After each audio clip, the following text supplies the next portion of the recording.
L'ambre est un des environnements dans lesquels les fossiles ont été conservés.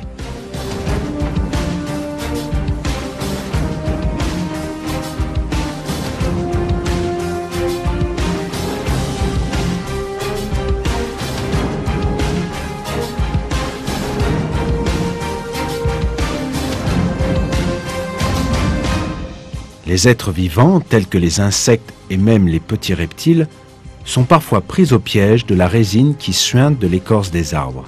Avec le temps, ces résines durcissent petit à petit et se transforment en ambre transparent qui va donc préserver quasiment à l'identique l'organisme pris dans ce piège.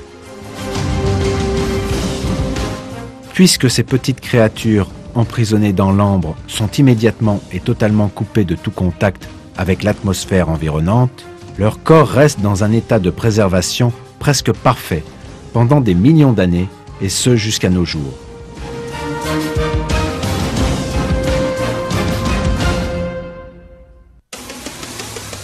Les créatures fossilisées dans l'ambre prouvent de façon spectaculairement dramatique qu'il n'existe aucune différence entre les créatures vivantes préservées dans l'ambre datant de millions d'années et leurs homologues actuels.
Les fossiles conservés dans l'ambre représentent un vaste domaine de recherche pour de nombreux scientifiques.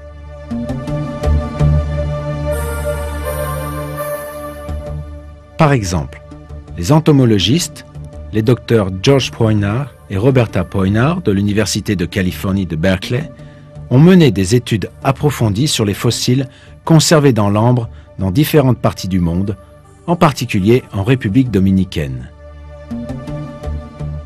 Dans leur livre « The Amber Forest », la forêt d'ambre, ils ont rassemblé des centaines de fossiles âgés entre 45 et 15 millions d'années. Des spécimens fossilisés de nombreuses créatures vivantes prises au piège de l'ambre, en train de ramener de la nourriture jusqu'au nid, de se défendre, de se camoufler ou de défendre leur progéniture, de laisser échapper des substances chimiques afin de neutraliser des prédateurs, ont toutes été conservées dans l'ambre et maintenant exposées.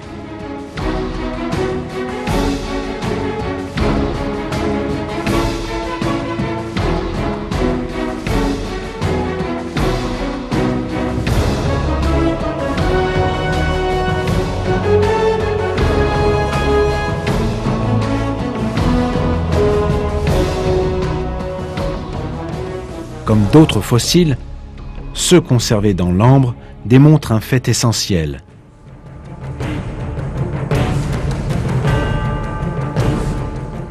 Les créatures vivantes sont restées identiques pendant des millions d'années. En d'autres termes, elles n'ont jamais subi une quelconque évolution. Les dizaines de milliers de fossiles préservés dans l'ambre démontrent que depuis les périodes les plus éloignées, les termites sont toujours restés termites, les fourmis fourmis, les grenouilles grenouilles, les sauterelles sauterelles et les papillons de nuit papillons de nuit. Aucune d'elles n'a jamais subi de changement.